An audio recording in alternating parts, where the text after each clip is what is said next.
Hey guys, for my research proposal, I am proposing further research into pre existing support and intervention programs geared towards deterring gender based violence. Gender based violence was initially defined as violence directed towards an individual based solely on biological sex or gender identity. Oftentimes, gender based violence takes the form of physical, sexual, verbal, emotional, and physiological abuse, with the most common forms being threats, coercion, economic isolation, and even educational deprivation. As a result of this, gender based violence significantly hinders life chances, as victims experience drastic changes to their mental health and oftentimes remain untreated. Additionally, the prevention of economic prosperity directly inhibits life chances and prevents social mobility. This chart right here shows a little bit of the context behind the categorization of gender based violence as a hate crime, while also kind of displaying the relevance of gender based violence. As you can see, that among victims' perception of bias and hate crime victimizations, almost 30% of individuals had an understanding of how gender played a role. Gender based violence is extremely common throughout the United States. In fact, according to the World Health Organization, 33% of women experience some form of gender based violence throughout their lifetime. However, these numbers really do remain misrepresented due to a dearth of programs implemented to efficiently track gender based violence. Additionally, social stigma behind gender based violence prevents victims from pursuing legal action against their abusers and therefore skews numbers. In addition, experiencing gender based violence increases an individual's likelihood of experiencing further economic, physical, or mental harm, as the victim may not have access to necessary support programs or preventative measures geared towards deterring further acts of violence. When examining the impact that gender based violence has on the youth, it is quite noticeable that over 50% of the youth have experienced some form of gender based violence.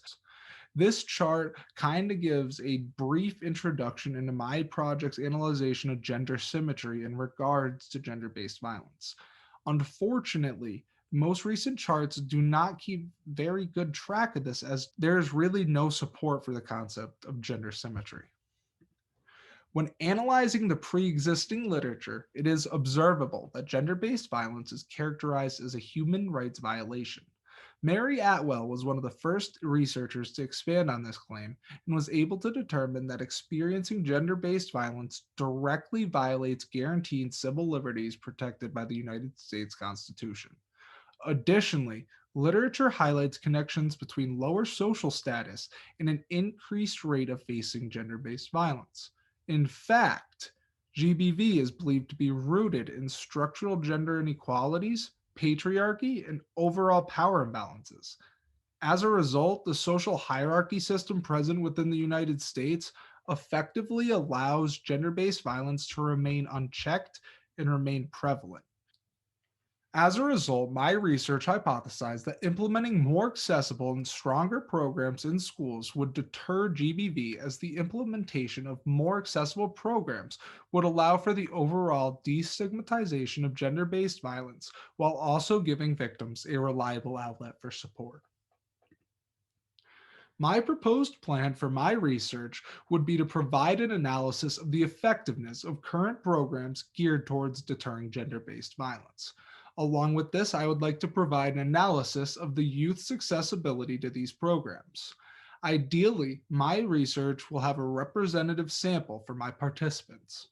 My research will be guided by three main questions. These questions being: are the youth properly educated on the effects of gender based violence? What programs have already been implemented by schools to combat GBV? And are these implemented programs effective in deterring gender based violence? My methodology is split up into two different phases.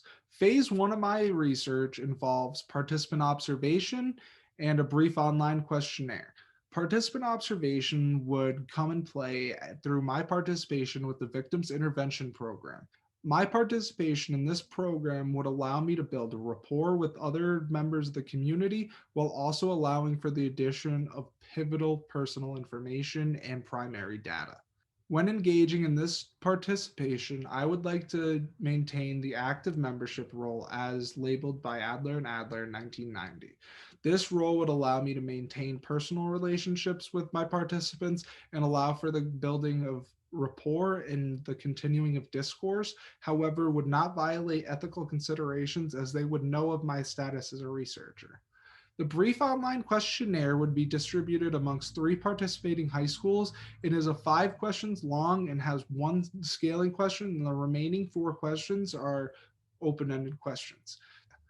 Phase two of my research would involve the conduction of 10 interviews with 5 participants. These 5 participants would participate in two 10-minute interviews in which they would get paid $15 at the completion of the program.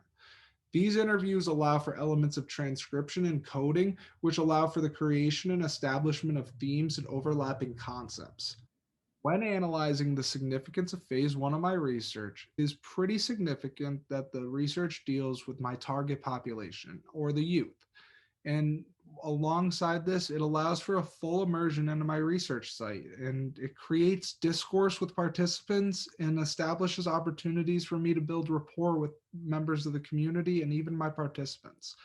It also allows for me to distinguish quality and accessibility of local programs while allowing for the implementation of primary data.